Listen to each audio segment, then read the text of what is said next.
you so much, Marius, for organising this. Thanks also to Ewan for your work in publicising it. I am really honoured to be here presenting some work that's grown out of my PhD, which was on the topic of salience. And indeed, I'm going to be talking about salience in the context of harm today. So there's two aims really for this talk.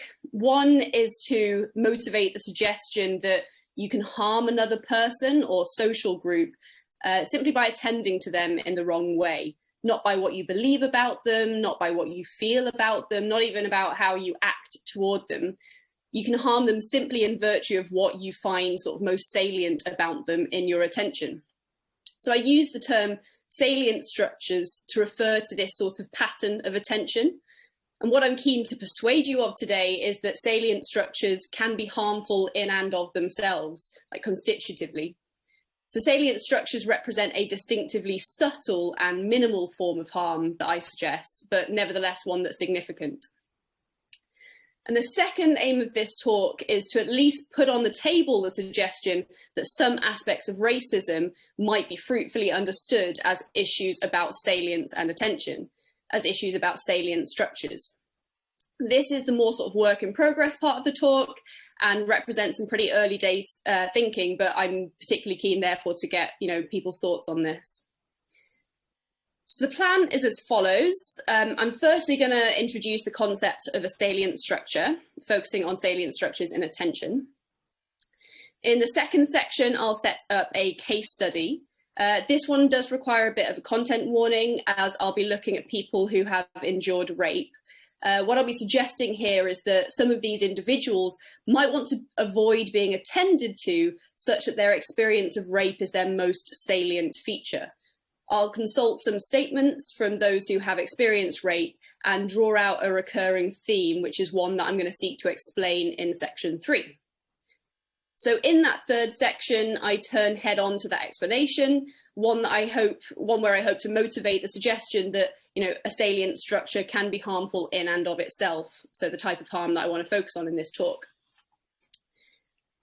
Now, once I've introduced this idea of salient structures being constitutively harmful, I'll move in section 4 to defend it from 3 criticisms, something that I hope is going to clarify the proposal on the table, but also hopefully hint at why salience-based harm matters, why it's worth highlighting.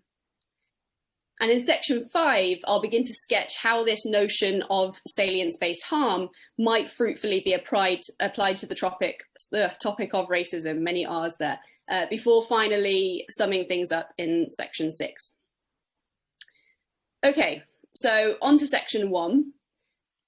Think about listening to some music, which is something you might need to try hard if you're imagining a live gig, given that that feels like a distant memory from the before times, but see what you can do. You might find yourself focusing on the saxophone. It's not that the other instruments like the drums or the trumpets and so on aren't in your awareness. They're there, you are attending to them, they're just not center stage of your attention. Because your attention's being grabbed by the saxophone more, it's that which sort of sticks in your memory more. So a week after listening, you still recall the sounds of the drums, but it's just sort of less cognitively accessible than the sax. It takes more sort of cognitive effort to think of than the sax does, such that it's not like top of your mind, so to speak. Now, similar things go for our visual awareness. So despite the fact that some of us have this sense that we perceive everything in our visual field, which is a phenomenon that's been called the grand illusion, we simply can't be aware of everything that our eyes take in. Some of it is prioritized over others. It's not necessarily that you'd been ignoring my hair during this Zoom call. You were aware of it. It's just that my excellently well-chosen top just grabbed your attention more, which is obviously understandable because it's so well chosen. I think similar things, though, go too for our mental lives, other aspects of our mental lives, and that might be things like our desires and our beliefs. So as for the latter, you might hold various beliefs, such as that farm animal suffering matters. And you might also hold the belief that wild animal suffering matters. But it's a further question as to which of those beliefs is more salient in your attention. Perhaps you find farm animal suffering more salient, more attention grabbing and memorable. These patterns of salience are things in the past that I've called cognitive salience perspectives, but I'm just going to call them something more sort of intuitive in this lecture, which is cognitive salient structures. That's to get across the fact that these things aren't individuated in terms of content, in this case cognitive content, but rather in terms of the structuring of that content. More specifically, a cognitive salient structure is the ordering of mental content in one's attention, such that some of that content is more prominent than others. So, for instance, for Liz Camp, something is salient in our attention when, quote, it sticks out relative to the background like a bright light or a hugely bulbous nose. Sebastian Watzel's work on attention also picks up on this idea of signal to noise ratio. So for him, salience and attention is about how attention is structured so that, quote, some things are in the foreground relative to others. Now, these are two individuals that have shaped an awful lot of my thinking about salience. And indeed, there's also more recently, at least in my experience of her, Jessie Munton has started to talk about salience and prejudice, something that she refers to indeed as salient structures. So that gives me another reason to stick with that term. Ultimately, when something is more prominent in one's attention, it is the things that I've mentioned of more noticeable, more memorable, more cognitively accessible. So the notion of relative salience mentioned by people like Sebastian Watzel is really key. The examples that I've given a moment ago are all examples not of a person being unaware of what isn't the focus of their attention. You know, you were aware of the drums, you were aware of my hair, you were aware that wild animal suffering matters. You're not unaware or ignoring these things, they're just holding relatively less salience in your attention than these other things, than, you know, the belief that farm animal suffering matters, whatever it might be. So this is to hammer home the point that the type of attention that interests me, the type characterizing cognitive salient structures as I speak about them here, is that involving X being relatively more salient than Y, not X being made more salient than Y such that Y is ignored. I'm interested primarily in this sort of harm just because it gets us to this type of salience, just because it gets us to the most subtle type of harm that we might enact. Hopefully that will become clearer. One thing to note is that I am most interested in salient structures that we're also disposed to apply to a particular subject matter in a systematic way. So imagine you might have a friend for whom you're disposed to focus primarily on their large nose, more so than their other traits. This sort of systematic way of structuring your attention toward that friend is what I'm interested in. So, of course, there will be times when you attend to them in a different way. So, you know, if they come and hang out with you wearing Lady Gaga's meat outfit, you're plausibly going to have your attention disrupted there and you'll focus on that trait over everything else. Similarly, if you have a deep conversation with them, you might well be focusing more on their attention, on their conversational contributions there, but that doesn't undo the fact that you're systematically attending more to their nose than their other traits normally. The question of control is also quite an interesting one about whether we have control over our salient structures. Essentially, I think mostly the sorts of salient structures that I talk about and that I've just described are basically like habits. So not really controllable in and of the moment very easily, but things that often we've got some sort of long range control over, in the sense that you can sort of break or cultivate habits over time. I can absolutely talk about this further in the Q&A if people want, but ultimately this isn't something I want to get particularly hung up on here. My interest is in whether or not salient structures harm, and I think, at least in this context, that can be meaningfully separated from the question as to whether the individuals with those salient structures are morally responsible or blameworthy for those salient structures. There may be some pushback there, but yeah, I'm separating those issues out for this.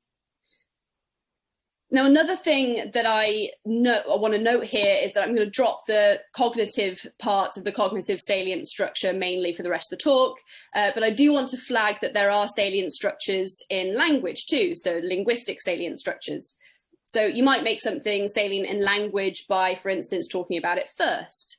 So if you imagine a newspaper tasked with discussing, both the costs and the benefits of immigration, say, the way in which they choose to structure that content, so whether they want to talk about the costs first, it demonstrates a use of a linguistic salient structure that is applied to that content. I think there's lots of interesting things to be said here, but I'm just going to focus on the cognitive side today.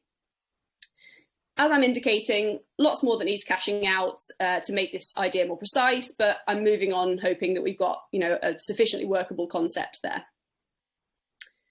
So on to the case study.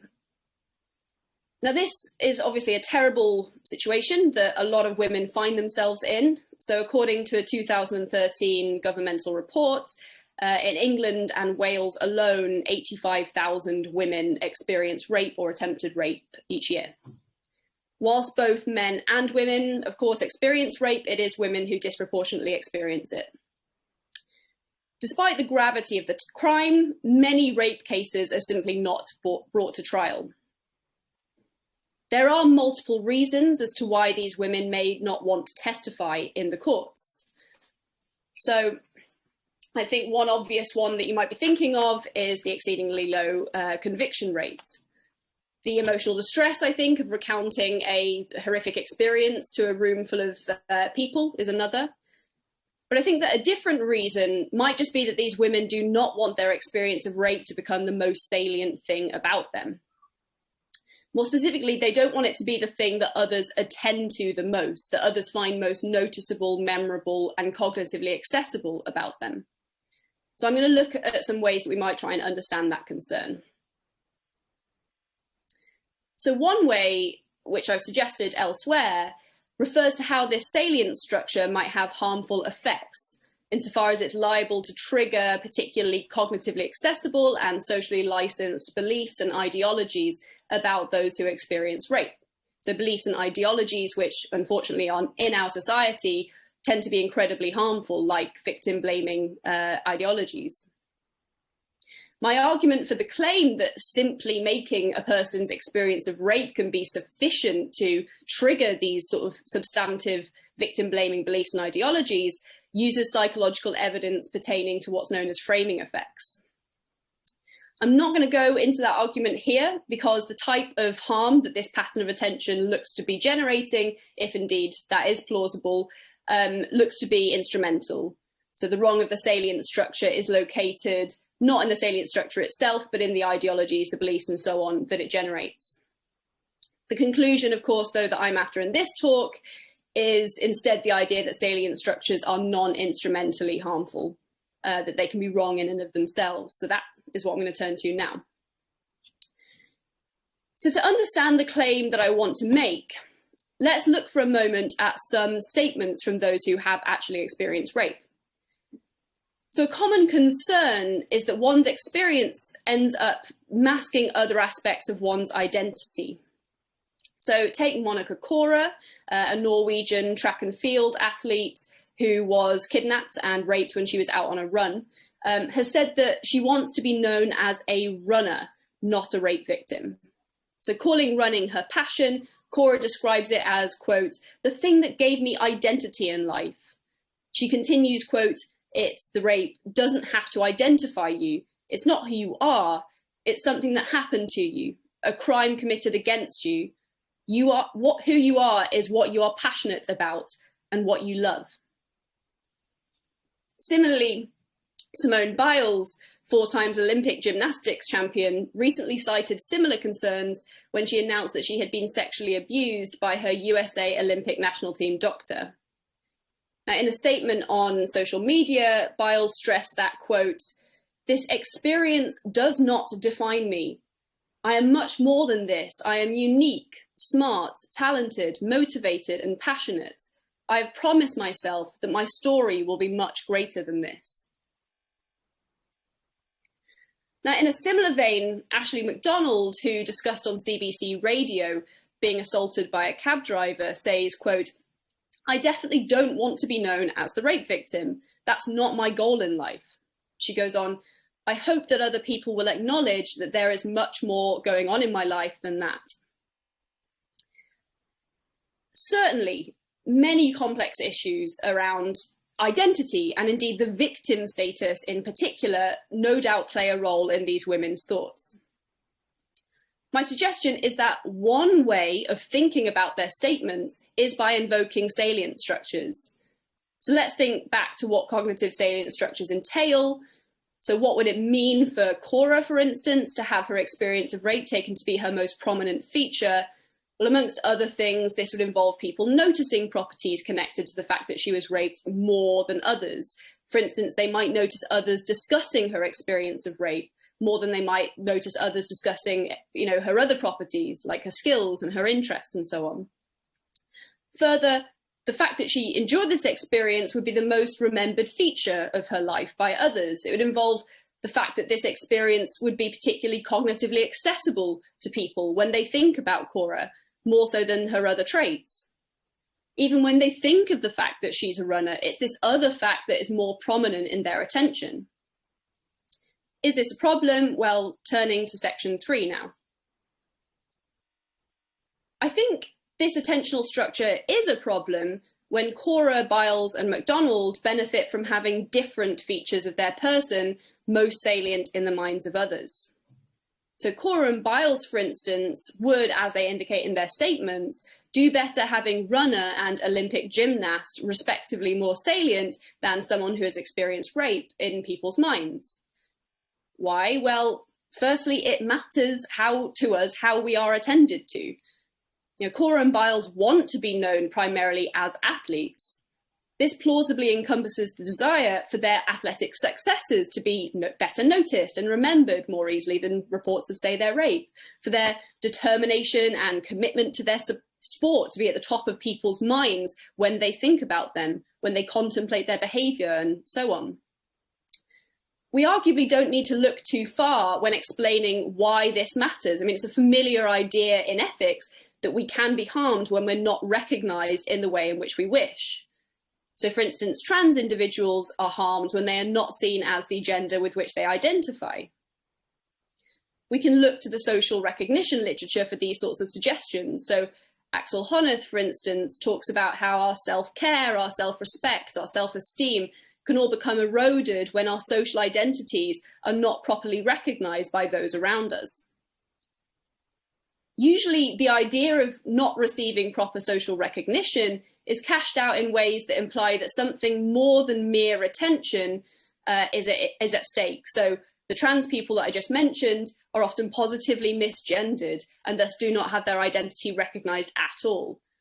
Further, the trans person might not be socially recognised in other substantive ways, such that they receive negative judgments and endure hate crime from those around us. But I think other examples suggest that something more like attention is at stake. So anecdotal evidence, for instance, from sites like What It's Like to Be a Woman in Philosophy or What It's Like to Be a Woman in STEM suggests that some sort of women philosophers, scientists, engineers, and so on feel like that they are primarily a woman in the minds of their colleagues instead of as a philosopher, a scientist, and so on. So take, for instance, Monica Isopi, interviewed in a Science Careers magazine. So Isopi was a doctoral candidate in chemical engineering at the time of the interview, and she was talking about the relief that she felt moving into a department that openly and earnestly discussed diversity-related issues. She said, quote, "I no longer feel like I am seen as a woman first. I am just a researcher, a scientist, an engineer." So the issue that these individuals raise is not always that others see them only as a woman. Rather, it is that their identity as a woman seems to take precedence over their other identities, identities which they wish others would focus on. So I think we can see this through the lens of attention. These women are being attended to in a way that clashes with how they want to be attended to. We might say then that these individuals can be harmed in virtue of experiencing the sorts of erosions to their self-respect and self-esteem and so on that are discussed in the social recognition literature. Returning to Cora and Biles and MacDonald, though, that means we now have a new explanation for their statements, indicating that we harm them by not honouring their wish that we attend to them primarily as runners, as athletes, and so on. From this, what I want to suggest is we can generalise out a criterion of harm, which is that salient structures can harm by disrespecting an individual's wishes regarding how they are attended to. But I think we can find another important reason for thinking that Cora, Biles, and MacDonald would do better having things like runner, Olympic gymnast, and so on more salient than someone who has experienced rape in people's minds. In particular, I think we can find a more objective reason, one that doesn't depend quite so centrally on our desires about how we're attended to. To see this, I'm going to ask that we take a small detour. So think for a moment about sexual objectification. So that's a phenomenon whereby a person, usually a woman, is treated like an object in some way. Now, a common explanation as to why sexual objectification harms women references the idea that women deserve to be recognized as agents with personhood or humanity, with, amongst other things, rationality, a capacity to pursue one's own ends, individuality, integrity, personality. You can look to people like Kant, but various other people, indeed, from the feminist literature on sexual objectification who cash out this idea. So certain types of pornography are said to harm women by reducing them to the status of mere tools for the pleasure of men, instead of as agentic individuals with their own thoughts and personality, i.e. as agents with personhood. So there's many adverts that have been helpfully collated in this incredible and also highly depressing website, The Headless Women of Hollywood, that have been accused of objectifying women by displaying only their body parts and not depicting their head or face. This, it is argued, harms women by removing the part of the body that is historically and culturally associated with personhood. You know, it's the part of the body that we tend to associate as housing the mind, with its rational thought, its ability to set goals. It's the face through which we often tend to express ourselves and communicate, and so on. So Rachel Fraser has noted how this idea crops up in feminist writings on rape. She observes how, quote, feminists have long argued for the importance of recognizing the complex personhood and agency of those who have experienced rape. In Susan Brisson's powerful philosophical paper detailing her experience of rape, she talks about how things like crime novels and detective films portray the rapist as agentic, whilst the victim is treated as a mere passive pretext for our entertainment. And Fraser herself, she also cites metaphors as evidence for this way of seeing rape victim survivors. So metaphors such as Germany is raping Brazil in the football right now are so prevalent and successful in part because of how common it is to think of those who are raped as powerless and passive. In other words, those who experience this are commonly portrayed as lacking personhood, and this harms them.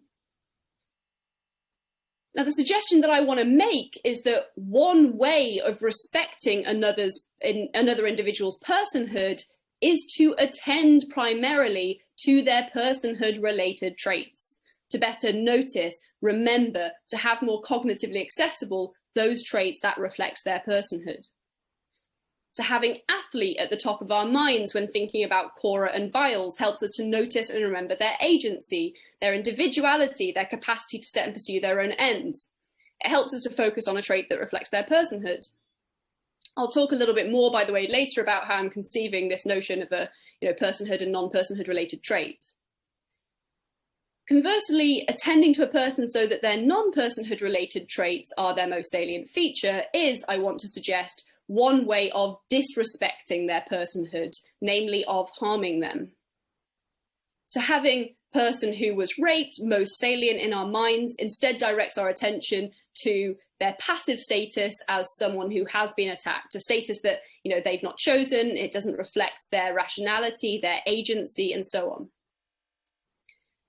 So from this explanation then of Cora, Biles and MacDonald's concern, we can plausibly create a new criterion of harm. This is, salient structures can harm by virtue of counting as a way of disrespecting another's personhood. Okay, so what we have here then is a non-instrumental norm for salient structures. If disrespect of another's personhood is considered harmful in and of itself, then this salient structure, insofar as it counts as a way of disrespecting another's personhood, is also harmful in and of itself. Criterion 1 that we had might also count as another way in which a salient structure can constitute as opposed to just cause harm. if it turns out that disrespecting an individual's wish regarding how they are attended to is itself intrinsically harmful. I'll refer to the type of harm then that this salient structure is constitutes as attentional harm. Because the salient structure is constituting harm, that means we've got this distinctive form of harm on the table, one that doesn't collapse into more familiar types of harms relating to, say, false beliefs. Okay, so moving on to the next section. Although actually before we do, I do want to flag that there's going to be other types of attentional harms that are possible too. So you might, I've sort of ignored the idea of ignoring something counting as an attentional harm, but that could well count as that too. So Susanna Siegel talks about some cases that seem to imply that we can, evaluate our attention insofar as it ignores something important. Also, Sebastian Watzel talks about how the manner in which one attends might plausibly be something that we can morally evaluate too. So you might just stare at something and attend to it in that way, or you might attend to something in a reflective, perhaps even loving way, and maybe we can morally evaluate that manner of attention. But I'm just focusing here on the more minimal type of attentional harm, where you can't be criticized for ignoring anything or attending to it in the wrong manner, but nevertheless you're still harming a person or a group simply by attending relatively more to one of their properties over another. I think I'm focusing on this primarily just because I think it's the most sort of surprising source of attentional harm, but a little bit more on that later. So on to what's on the slide of defending the proposal. So I'm going to go through 3 criticisms in this section, which I hope are going to help to clarify and motivate what I've just said. So the first criticism is that the account is over-inclusive. The second is the claim that criteria 1 and 2 clash. And the third is that the type of harm that is on the table is just sort of too minimal and too trivial to be of significance. So turning first to the first criticism. Now this suggests that if one harms by making another's personhood related non-personhood related traits relatively more salient than their personhood related traits, then this seems to include a great many scenarios that, to many intuitions are just utterly morally benign. For instance, it does not seem that I am harmed by a doctor who attends primarily to my non-personhood related traits. If I've got a broken leg, I appreciate my doctor's focus on my body parts over my personality, for instance. Far from being harmed by these attentional dispositions, it looks like I'm benefiting from them. Now, this much I agree on. The harm of salient structures is absolutely contextual. So whilst a salient structure that makes an individual's non-personhood related traits their most salient feature is at least a way in which they might be harmed, it's at least like a red flag indicating that maybe some harmful attention is occurring, information about the particular case and context is needed to be able to judge whether that form of attention does indeed constitute a harm. And I mean, this is a very common qualification that many philosophers make when talking about objectification in particular, including, for instance, Martha Nussbaum and Nancy Bauer. Within that literature, diagnosing whether harm results from the various ways in which one can be treated as a thing absolutely requires having sort of the particular case and context at the forefront of the analysis. So to use the same example, a doctor arguably reduces her patient to his body, but various considerations concerning the patient's goal of health, the role of a doctor, and so on, mean that the patient is not objectified, all things being equal. Conversely, recognizing an individual's personhood-related traits doesn't always mean, or recognizing someone's personhood per se, doesn't mean that you avoid harming or objectifying somebody. So as Ray Langton suggests when writing about pornography and objectification, sadistic pornography arguably objectifies by explicit affirmation of another individual's personhood, in this case, in order to subvert it or suppress it. That's what makes it sadistic. So I think attending, therefore, to an individual's non-personhood related traits is simply one way that you might harm an individual. And we need to look at the particular case and context to figure out whether that harm does actually occur. This is consistent, I think, with saying that there are some salient structures that reliably harm across many contexts, just as there are some ways of treating a person as a thing, as the objectification literature has shown us, that seem to reliably constitute harmful objectification. But of course, that doesn't make the harm any less contextual. So on to the second criticism. Do the agent's desires count as one of those contextual variables that can shape whether a given salient structure is harmful? So this question brings to the foreground the second criticism, namely that as it stands, it looks like criterion 1 and criterion 2 are clashing. So criterion 1, if you remember, gave us a subjective criterion for harm, one that depended on an individual's own wishes regarding how they're attended to. But I then proceeded to give a non-subjective criterion for harm, suggesting that individuals can be harmed when one of their non-personhood related traits is made relatively more salient than one of their personhood related traits. Of course, these criteria might clash. For instance, a woman might desire for her body or her body parts to be her most salient feature. We talked earlier about how the body seems like a pretty prototypical example of a non-personhood related trait, hence the worries in the sexual objectification literature regarding how women are commonly associated with these things. But what do we say then about this woman? I've not given an obvious way to resolve this clash.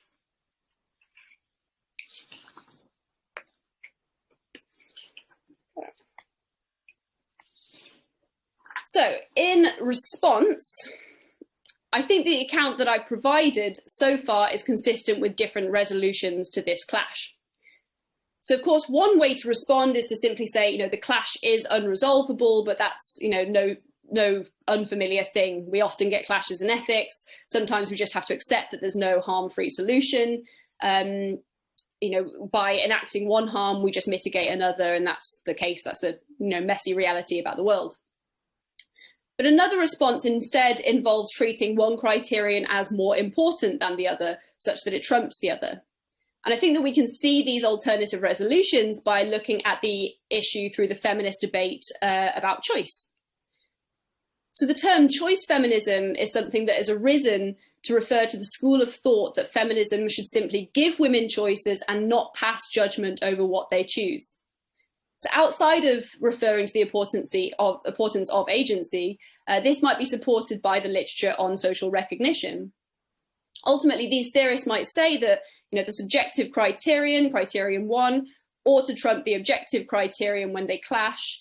This might mean saying that when an individual wishes to be attended to, such that a non-personhood related traits of hers is her most salient feature, we just ought to respect that wish. Now, choice-critical feminists instead suggest that basically not all choices are equal. We ought to be critical of what has caused those choices, those desires, those preferences, and be willing to lend less support to those that extend inequality, for instance. Now, these feminists might suggest that the objective criterion of criterion 2 should trump criterion 1. Again, they might say that it should always trump criterion 1, or they might say only in certain circumstances. But usually the motivation for this claim is to point out how individuals can internalize various harmful narratives from society and end up desiring things that are actually harmful for them. For instance, due to internalizing sexist body ideals for women, a number of women desire to be so thin that a medical professional would consider them seriously underweight. Although these women's weight is, often a result of their choices and desires, we can see in this instance how society might have perniciously influenced those desires and choices. So the woman, therefore, who desires to be attended to, such that her body is her most salient feature, then plausibly might have internalized various exploitative ideologies. So whilst an individual can be harmed when she's not attended to in the way in which she wishes, the idea here is that we plausibly do more harm by basically heeding her wish, because we end up attending to her in a way that disrespects her personhood. I think there's a lot to say here. For one, this choice-critical feminist might be criticised for sort of ironically disrespecting that individual's personhood, of course, by ignoring her choice. something that effectively means neglecting to treat her as an autonomous agent with self-determination. Of course, the choice critical theorist might respond saying that, you know, social forces that are pernicious have already compromised this woman's personhood, meaning that she's actually exercised very little autonomy and so on in making this choice. But this is, a very complex debate, and I'm going to just leave it there for now. We'll come back to it a little bit later on, though. Thinking about those who have experienced rape in light of this discussion is, I think, quite illuminating, and will let me clarify another concept that I've been relying on. So, what do we say about the individual who has experienced rape and who wants to be attended to such that this experience is their most salient feature? Arguably, I think the complexity of the rape victim survivor experience, alongside the special importance of giving rape victim survivors the chance, in the charity Rape Crisis's words, to feel in charge of their own lives again, this gives us an especially sort of weighty reason to take these individuals' choices and desires at face value and simply support their decisions regarding how they wish to be attended to. In other words, this arguably gives us a pretty good reason to opt for allowing criterion 1 to trump criterion 2, at least in cases like this, perhaps even if we're worried about the internalization of exploitative ideologies. But I do think that there are other potential explanations for such an individual. One that I'll mention briefly involves tying things back up to the first response that we considered, namely that context is important when deciding if harm is being enacted. So this particular explanation requires us to return to the notion of a personhood and a non-personhood related trait. So let's remain with our individual that we just introduced a moment ago, the one who wishes for their experience of rape to be their most salient feature. Now imagine, since this experience, they've created support networks for other victim survivors to spread awareness of their experience and so on. Here, I want to suggest that it could be that the status of person who has experienced rape here, in her specific context, is in some ways functioning as a personhood-related trait. It's functioning to highlight her informed activism, something that she has, to a certain extent, chosen and demonstrates her agency and her rationality. Her experience of rape, through her deciding to talk about her experiences, telling her story in a way that she controls the narrative, is functioning to showcase her activist interests, plausibly her personality too, be it resilient, charitable, or whatever it might be. Namely, it's a trait that she has shaped so that it is now functioning in some ways as a personhood-related trait. So in other words, personhood-related traits and non-personhood-related traits are plausibly functional properties. It's how a given trait functions in a given context that decides whether it is a personhood-related trait or otherwise. Ultimately, the fallout from this is that sometimes the clash between criterion 1 and 2 will be apparent instead of real. We thought an individual wanted to be attended to such that a non-personhood related trait of theirs was their most salient feature, but perhaps because across many contexts that trait tends to function as a non-personhood related trait, but given the role that it's playing in her specific context, it's actually functioning to reflect her personhood to a certain extent. Okay, so now moving to quite a different criticism. As I've sort of said a few times throughout this talk, what I'm proposing adding to the table is a particularly minimal sense of harm. You might think, well, and therein lies its insignificance. It is indeed minimal, and this just goes to show that it's trivial. I'm basically making a mountain out of a molehill. We should be focusing on the really big stuff, the more egregious stuff, harmful beliefs, discriminatory acts, and so on. That's where the real harm lies. Now, this criticism that I'm making a mountain out of a molehill is one that comes up a lot whenever a subtle kind of harm gets to be added to the list of harm, so to speak. So those who talk about microaggressions, referring to subtle and often brief everyday events that denigrate individuals on the basis of their group membership, well, they get this critique a lot. So inspired by some of the responses from those who defend the significance of microaggressions from that criticism, especially Daryl Wing-Soo and Catherine Wells, here's what I want to say to the critic who says that attentional harm is too minimal, too trivial to matter. Now, we often do not notice, let alone articulate, the ways in which we or others attend to people and social groups. If our attentional dispositions really can harmfully objectify, then their subtle, or whatever it might be, then their subtle, rarely noticed or articulated nature gives them an insidious power, not least insofar as it makes them difficult to challenge. You can't challenge a harm that you don't notice occurring, meaning that that harm can continue unchecked and will likely persist for a long time. When we do notice and articulate our or others' attentional dispositions, they are easily dismissed as trivial. So consider someone who feels that they're being harmed by another's sort of way of attending to them. Perhaps they feel that their appearance is being attended to more than their conversational contributions. Now, this person risks being told that they are overreacting if they express this concern. So if they confide in a friend or acquaintance about the concern, they might worry about getting the reaction, oh, come on, you're being a bit irrational. What does it really matter if you found your appearance a little more memorable? It's not like he ignored your face or what you said, you were listened to. What do you want, kind of?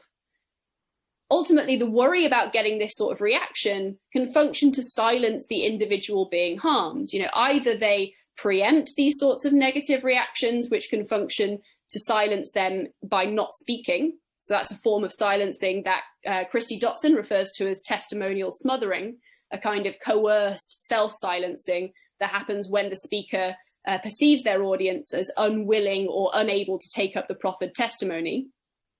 Or they do articulate the harm that they have experienced, but are silenced insofar as their complaint is not respected.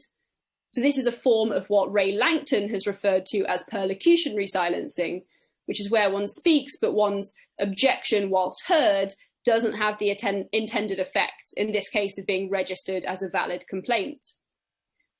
But this all ultimately contributes to the insidious power of harmful salient structures. They remain effectively unchallengeable, even when they are noticed and articulated. Now, indeed, it's this insidious strength of attentional harm, insofar as it's difficult to notice and easy to dismiss as trivial, which is made all the worse by the fact that salience is utterly pervasive. We can't give everything equal attention in our awareness. It's inevitable that we will find some things more eye-catching and memorable than others. Inevitable that some things sort of remain at the edges of the periphery. If these patterns of salience have implications regarding whether or not we harm people or social groups, and perhaps ourselves, then the pervasive nature of salience is all the more concerning. We might be harming others and maybe ourselves much more regularly than we think.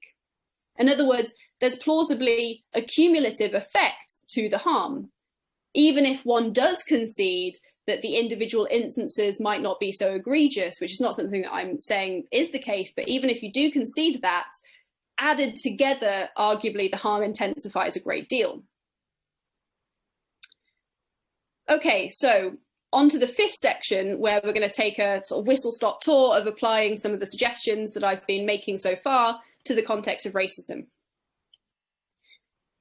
Okay, so to get things started, there are three sort of particularly prevalent ways of conceptualizing the harm of racism. So for starters, the wrong of racism might get located in a cognitive attitude. Often this attitude is taken to be epistemically problematic in some way. So Rima Basu, for instance, comments on how, quote, racism is often regarded as definitionally involving standard epistemic flaws such as false beliefs. Kwame Anthony Appiah might be held up as one of the most influential people who defends this view. Now there we go, that's up on the slide for you now. A second prevalent view locates the wrong of racism in unwarranted or negative desires or emotions, feelings, ill will, and so on. So, for instance, Lawrence Blum suggests that one form of racism is defined by feelings of antipathy, such as hostility and hatred. Jorge Garcia thinks that racism requires individual ill will, basically a vicious kind of disregard for the welfare of certain people. A third suggestion is that the wrong of racism is located in unwarranted, harmful, and so on behaviour, actions. So Anthony Flew, for instance, argues that racism is a matter of racially discriminatory behaviour instead of belief. And J. Angelo Corlett also suggests that racism must be manifested in overt negative actions and behaviours of discrimination and prejudice. But I think that the suggestion that emerges from this talk is that, at least in some cases, racism might manifest in wrongful salient structures. Namely, it might manifest in the ways in which we attend to others, attend to our beliefs about others, and so on. So I think there's plausibly going to be a lot of different types of ways in which salient structures might plausibly constitute a subtle form of racism.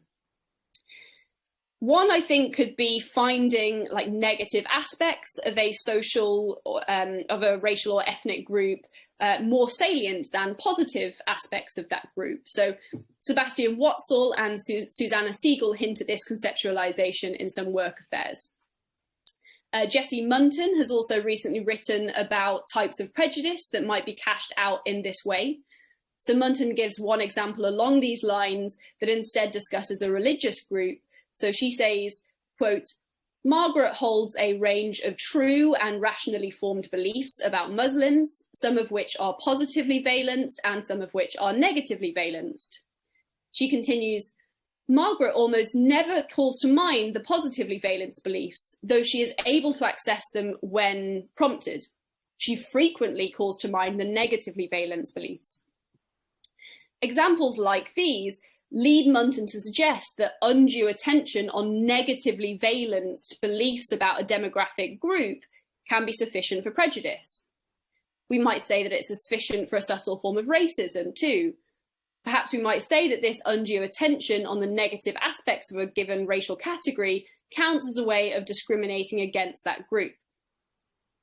Another way might be the inverse of this phenomenon of finding certain racial or ethnic groups more salient than others when thinking about negative things, feeling negative emotions, whatever it might be. But what I want to focus on here is the following type of attentional racism. This is that it might manifest in wrongful salient structures that make salient a person's or group's race-related features in a way that harms them.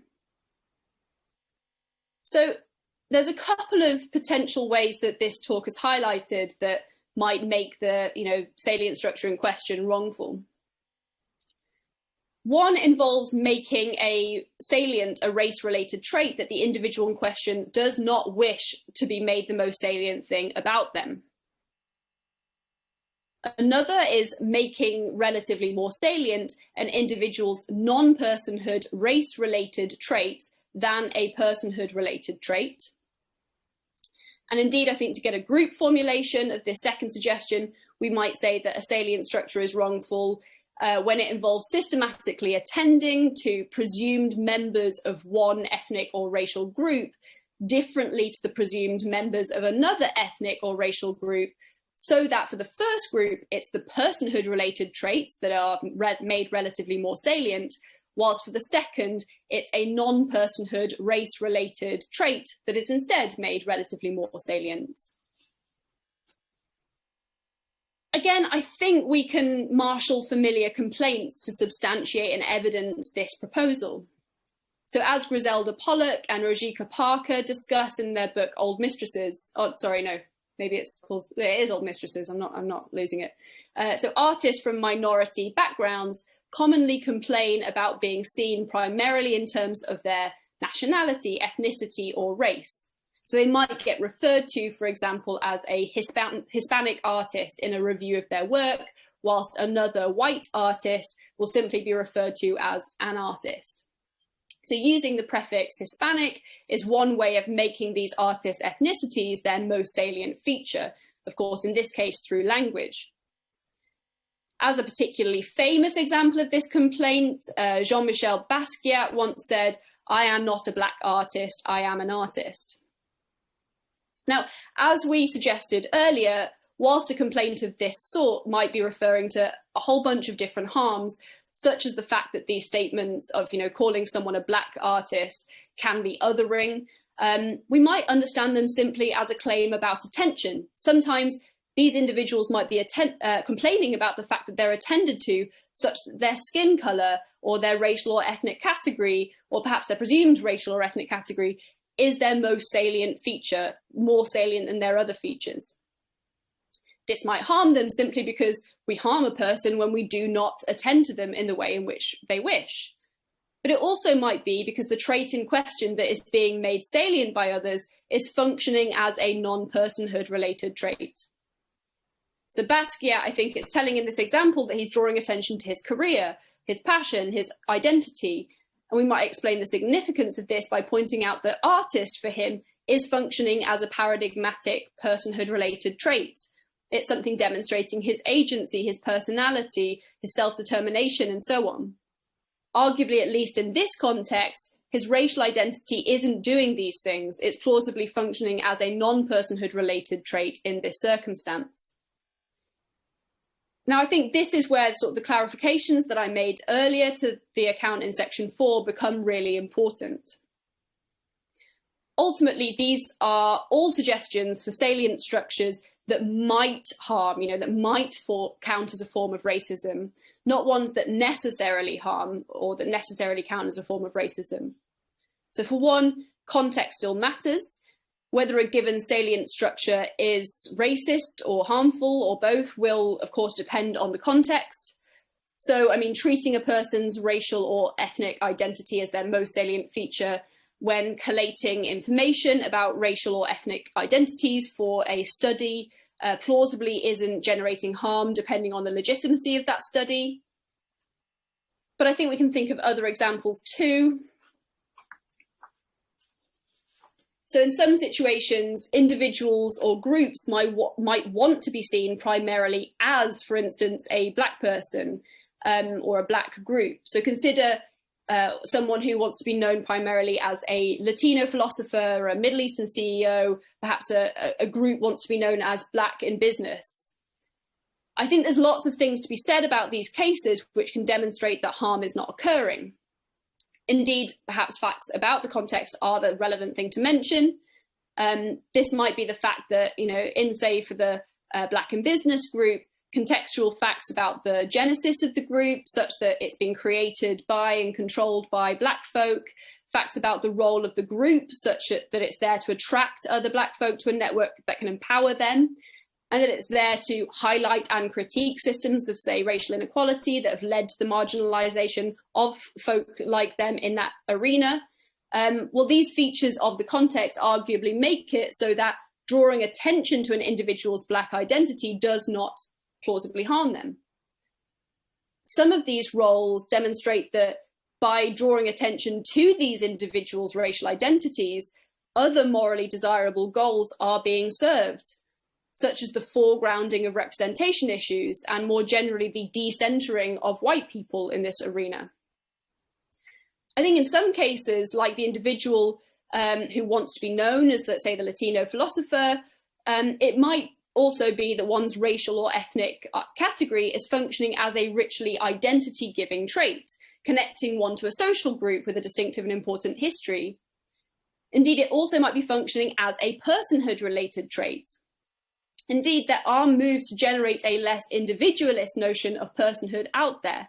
So Françoise Baylis and colleagues talk about relational personhood, relational autonomy, which is the idea that one's identity, autonomy, self-determination, and so on, depends on one's connection to social groups. An individual's agency depends on one's social groups uniting. Their social group helps to clarify which ends that individual can pursue, and so on. So I think there's a good case to be made that one's racial or ethnic identity can absolutely function as a personhood-related trait. So these all seem to be cases where if there does seem to be a clash between criterion 1, which says, we can harm someone by virtue of not attending to them in the way that they wish, and criterion 2, which says, we can harm someone by primarily attending to their non-personhood related traits, is apparent instead of real as a clash. Could there be cases of real clashes where a person does want to be attended to such that a non-personhood related trait, namely, a trait that really is functioning as a non-personhood related trait in their particular context, is their most salient feature? And where we might want to take a, like a choice feminist critical line about this choice. I'm not sure about this. The example I think that comes to my mind that I'd be interested to talk about is, say, like a Black person in a predominantly white school who wishes to be attended to such that their skin colour is their most salient feature. In this case, I think we have to be alive to the potential that this individual may have internalized harmful tokenizing ideologies and narratives from a toxic white environment, such that maybe we should be cautious about taking their desires on face value. But I also think this potential case, even if we are worried about the internalization of racist exploitative narratives, that shouldn't necessarily mean that we override the individual in question's desire and refuse to attend to them in the way in which they wish. There could be some middle ground option of heeding their desires, but also just being aware of and educating ourselves on the harm that we might be doing to that individual by potentially tokenizing them. So perhaps searching for other ways to mitigate that source of that harm, such as by addressing the toxic white environment in the school. Ultimately, this all is to show that in practice, things are incredibly complex, and it won't be simple in many cases figuring out if an attentional pattern counts as harmful or counts as racist. But I still think that it's helpful to have this notion of harming a person by attending to them in the wrong way in our toolkit. So it helps us, I think, to point out and explain a particularly subtle type and elusive type of harm and of racism. Indeed, I think this type of racism, at least, seems to be in the background of a number of complaints from individuals from marginalised racial or ethnic groups, for whom it seems that their skin colour, for instance, or their presumed racial or ethnic identity is taking centre stage in the minds of others when it shouldn't. So much as there were critics for microaggressions earlier, there are indeed folk in the literature on racism who would absolutely object to this type of attentional form of harm getting added to the lists of types of racism. So for instance, Angelo Corlett says we should reserve racism proper for overt negative actions or inactions that are punishable by the law. Lawrence Blum also, or at least used to think that racism has been the victim of a so-called conceptual inflation and suggests being more circumspect about what gets to count as properly racist. Fortunately, there are a number of defenders of widening out the term to include even the super small subtle stuff that I can call upon in defence. Of course, those who justify the significance of microaggressions also defend the specific suggestion that microaggressions of certain types get counted as racism proper. So one person I will cite is philosopher Thomas Shelby. So Shelby, responding to comments from Lawrence Blum, talks about how using a more expansive conception of racism could encourage the very many people who think racism is largely a matter of the past, and thus we don't need to worry about it too much, to be more vigilant when it comes to race-related issues. He says, quote, "Perhaps they should accept the comparatively small burdens of hyperbolic uses of racism at the cost of achieving racial justice and of publicly affirming the humanity of those who are racially stigmatized. Moreover, though many of Blum's non-racist race-related ills are lesser moral evils taken singularly, their cumulative and wide-ranging impact on the life chances of subordinate races creates a heavy burden that is properly thought of as a form of oppression. Calling these lesser wrongs racist reminds us of the seriousness of these sources of disadvantage, even if their perpetrators are not moral monsters. So this, I think, could go for harmful salient structures relating to race too. Indeed, one way to see this point is simply by treating such salient structures as a kind of racist microaggression. So that brings me to the end of the talk. The key thing that I've wanted to argue for today is that certain salient structures can constitute harm.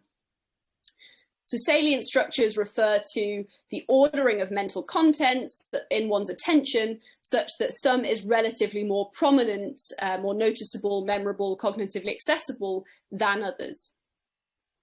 One key way in which salient structures can harm, I suggested, is by itself counting as a way of disrespecting another's personhood. I think this is an interesting conclusion for a few reasons. So for starters, it's kind of unexpected.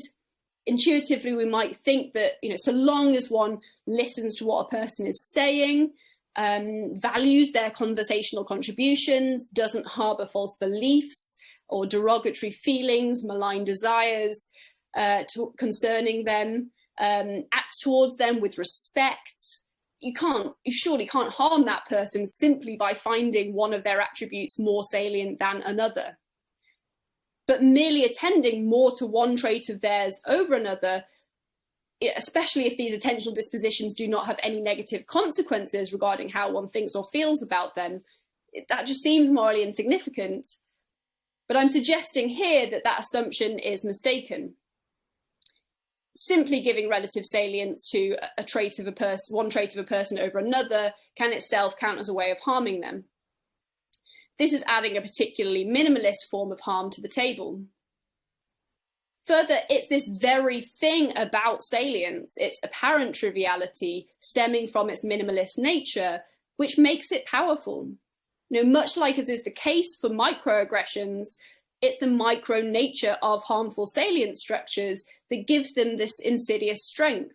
It makes them difficult to challenge, both because they're hard to notice, meaning that they can persist for a long time unchecked, and because they're easy to dismiss as trivial when they are noticed and articulated, making them effectively unchallengeable.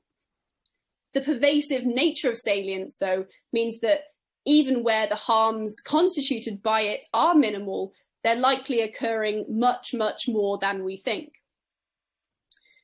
Finally, I've suggested that harmful salient structures plausibly constitute particularly subtle forms of racism. In particular, I've focused on the suggestion that racism might manifest in a person or group's race-related features being made salient in a way that harms them. So that is it. Thank you so much for listening. I'll quickly pop the bibliography up here, but I can send these slides to anyone that's interested if they want to follow up the references. Thank you again.